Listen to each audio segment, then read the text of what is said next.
So hello friends, welcome to we are study. आज के हमारे इस वीडियो में कल हमने देखे थे 4 क्वेश्चन हमने कंप्लीट कर लिए थे, जो कि हमारा टारगेट है 1 की क्वेश्चंस को कंप्लीट करना 9 से लेकर 12 तक, जो भी तुम्हारी साइंस होती है, फिजिक्स, केमिस्ट्री और बायो के इंपॉर्टेंट क्वेश्चंस को सॉल्व करना है यहाँ पर। तो 4 क्वेश्चन हमने कल कर दिए थे, उससे आगे आज हम देखते हैं। इन सबको नोट करते रहना। जाइलम उत्तक और फ्लोएम उत्तक, ये 2 उत्तक दिए गए हैं। तो सबसे पहले इनके बारे में जान लेते हैं थोड़ा सा। जो जाइलम उत्तक है और फ्लोएम उत्तक, ये दोनों पादप उत्तक हैं, यानी कि ये पेड़ पौधों के उत्तक हैं। ठीक है, जैसे मनुष्य में होते हैं उसी तरीके से ये पेड़ पौधों में होते हैं। अब इनका कार्य, ये इंपॉर्टेंट क्वेश्चन 9th में भी आता है और 10th में भी आता है कि जाइलम उत्तक इसका क्या कार्य है, या फ्लोएम उत्तक इसका क्या कार्य है। तो तुमने याद रखना है, इसको थोड़ा कंफ्यूज नहीं होना है कि जाइलम का फ्लोएम में मत लिख देना। जाइलम उत्तक का कार्य होता है पादप में जल संवहन, यानी कि जो पेड़ पौधों के विभिन्न भागों में जल को पहुंचाता है, ये जाइलम उत्तक।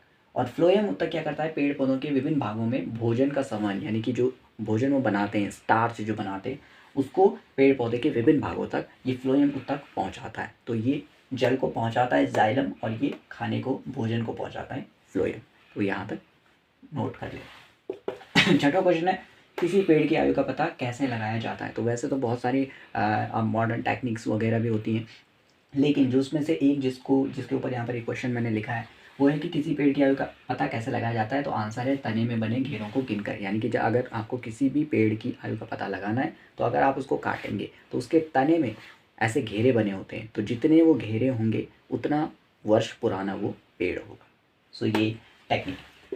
7वां क्वेश्चन फ्रेंड्स, IUCN इसकी फुल फॉर्म भी आती है लिखने के लिए, और वैसे ये बहुत इंपॉर्टेंट टॉपिक है, इससे बहुत सारे क्वेश्चन बनते हैं। 12th बायोलॉजी में भी है ये, और बहुत इंपॉर्टेंट टॉपिक है। बड़ी बड़ी क्लासेस में और ये बड़े बड़े एग्जाम्स में भी यहाँ पर क्वेश्चन आते हैं। तो तुम्हारे लिए सिंपल से बता देता हूँ, इसकी पहले फुल फॉर्म है international union for conservation of nature and natural resource. थोड़ा सा लंबा है लेकिन याद करते हैं। ठीक है, international union for conservation of nature and natural resource, note ज़रूर कर लेना। तो ये है क्या, तो फ्रेंड्स ये एक संगठन है, ये इंटरनेशनल ऑर्गेनाइजेशन है। इंटरनेशनल लेवल पर ये क्या करते हैं कि वो पेड़ पौधे जो कि विलुप्त होने वाले हैं, या कि वो पेड़ पौधे और उसके अलावा जो जीव जंतु होते हैं जो कि विलुप्त होने वाले हैं, उनकी लिस्ट बनाते हैं, उनके संरक्षण का काम करते हैं।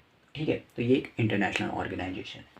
8वां क्वेश्चन है फ्रेंड्स, ओजोन का कार्य। ये भी काफ़ी बार आता है, ओजोन का कार्य। ओजोन O3 इसका फॉर्मूला हो गया।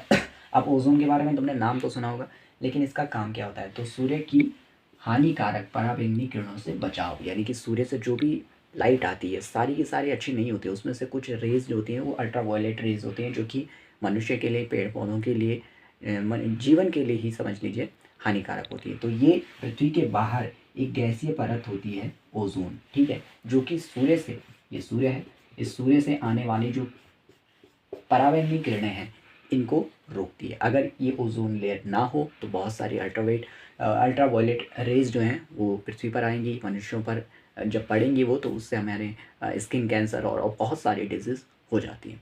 तो इसलिए ओजोन का होना बहुत ज़रूरी है। तो यहाँ तक देख लिया हमने 8 क्वेश्चन। अभी 2 और क्वेश्चन हैं, उनको भी देख लेते हैं। सो फ्रेंड्स 8 क्वेश्चन हमारे कंप्लीट हो चुके हैं। 9वां क्वेश्चन हमारे पास, रक्त का पीएच मान। कल मैंने उनमें पीएच मान के बारे में बताया था, तो यहाँ पर रक्त का पीएच मान ये भी काफ़ी बार पूछा जाता है। 7.4 तुम्हें आंसर में लिखना है। 10th क्वेश्चन है हमारे पास, दृष्टि दोष। तो दृष्टि दोष क्या होता है, ये 2 प्रकार के होते हैं। एक पहला हमारे पास निकट दृष्टि दोष, और दूसरा है दूर दृष्टि दोष। तो जल्दी से समझ लेते हैं। निकट दृष्टि दोष का मतलब होता है, इस दोष में निकट दृष्टि दोष है तो इसका मतलब है तुम्हें निकट का साफ दिखाई देता है, यानी कि पास की चीज़ें तुम्हें साफ दिखाई देती, लेकिन दूर की नहीं दिखाई देती। और जो ये दूर दृष्टि दोष है, इसमें दूर की तुम्हें स्पष्ट दिखाई देंगी, लेकिन जो निकट की चीज़ें होंगी वो नहीं दिखाई देंगी। तो इनके निवारण के लिए, अगर आपको निकट दृष्टि दोष है तो आपको अवतल लेंस का उपयोग करना होगा। ठीक है, अवतल लेंस का उपयोग करना है। और अगर तुम्हें दूर दृष्टि दोष है तो उत्तल लेंस का उपयोग करना है। तो ये दोनों लेंस, और इनके जो ये रोग हैं, किस रोग में कौन सा लेंस प्रयोग किया जाता है, ये 10th में भी आता है आपके पास, और आगे भी ज़रूर आएगा। तो इस तरीके से हमने 10 क्वेश्चन देख लिए। सो फ्रेंड्स इस तरीके से हमने आज के 10 क्वेश्चन कंप्लीट कर लिए हैं। सो आई होप आपने ये सब कुछ नोट किया होगा, और काफ़ी अमेजिंग क्वेश्चंस हैं, ये काफ़ी बार पूछे जाते हैं, तो इसके लिए इनको नोट ज़रूर कर लेना। और ऐसी वीडियोस अभी आती रहेंगी। अभी हमने केवल 10 क्वेश्चन कंप्लीट किए हैं, 990 क्वेश्चन अभी बाकी हैं, तो उसके लिए चैनल को सब्सक्राइब ज़रूर कर लेना, और इस वीडियो को शेयर कर सकते हो अपने फ्रेंड्स के साथ। सी यू नेक्स्ट वीडियो।